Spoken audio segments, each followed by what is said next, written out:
Hi, I'm back with part 3 of Is there a difference between Christ and Krishna, and what are some of these inner teachings of the Bible and the Bhagavad Gita?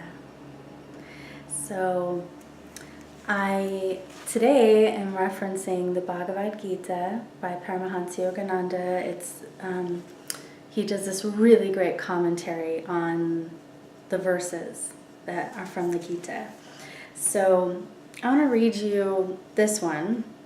It's the one that just popped open on the page, so I want to do this. It's verse 19 about righteous duty performed with non-attachment is godly. And,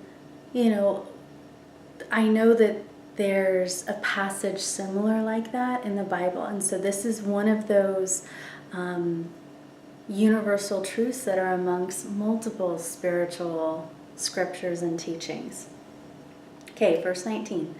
Therefore, always conscientiously perform good material actions, karyam, and spiritual actions, karman, without attachment. By doing all actions without attachment, one attains the highest. Now the footnote, karma from the root kri, or to do, has the general meaning of action.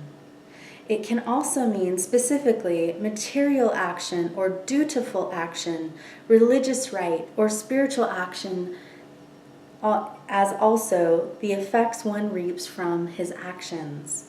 The variants of the word karma have also interchangeable meanings, the intent determined by the context. Thus, in this verse, karyam refers to dutiful material action, and karma denotes religious rite or spiritual action, i.e. meditative action. That's a publisher's note. So now Yogananda says, the yogi who forsakes evil actions, basically meaning non-ethical, non-virtuous, bad actions, and performs noble material duties and meditative religious actions without selfish attachment, is a worker for God and attains thereby union with Him. Worldly people work day and night to gain ephemeral material objects.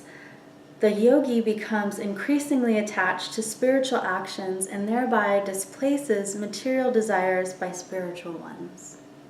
Then, says the Gita, when attachment to divine actions has produced contact with God, one no longer has attachment, even to spiritual actions.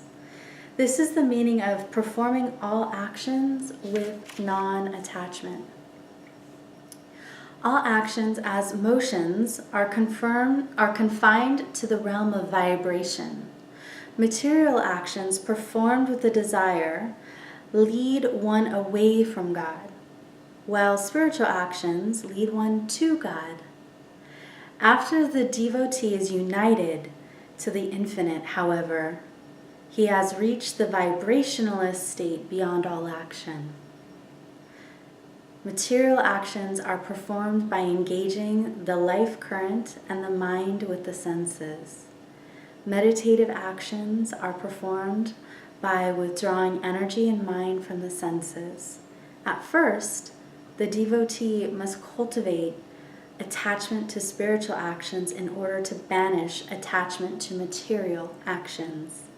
Reading the finality, however, the devotee is freed from all attachment, cause-effect involvements with creation. So one of the ways that I practice that is doing an act of kindness, an act of service, without expecting anything in return.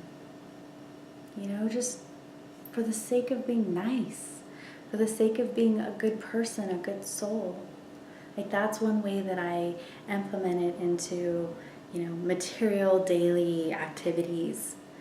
And then I try to also bring a sense of spirituality into everything that I do.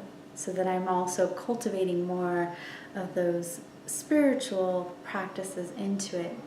Like, I'll remember the divine. I'll be mentally offering my love or devotion or prayers, or mentally chanting something like Om, or I love you, God, or acknowledging the divinity within somebody as I'm doing that action. It takes a little time to build that muscle, and I'm still, building it myself. And the times that I remember to do that, I feel more spiritual energy pouring through me. And I also notice that my meditations are deeper because I'm not as attached to earthly things. I get to, have more expansion and deeper meditations when I do this. So I hope you had a little bit of exposure to the Bhagavad Gita, and maybe it'll inspire you to read it.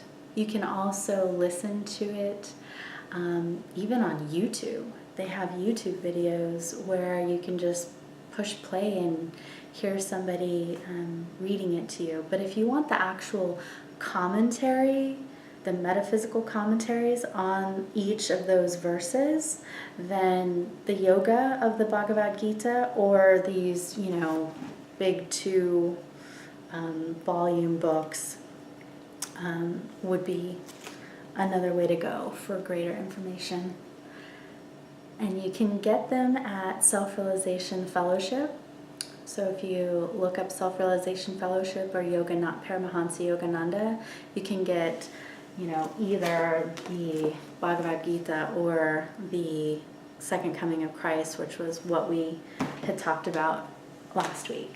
So, all right, enjoy. There's a little spiritual nugget for you today. Have a very blessed week, and I will see you on our next vlog. Bye for now. TiffanyKano.com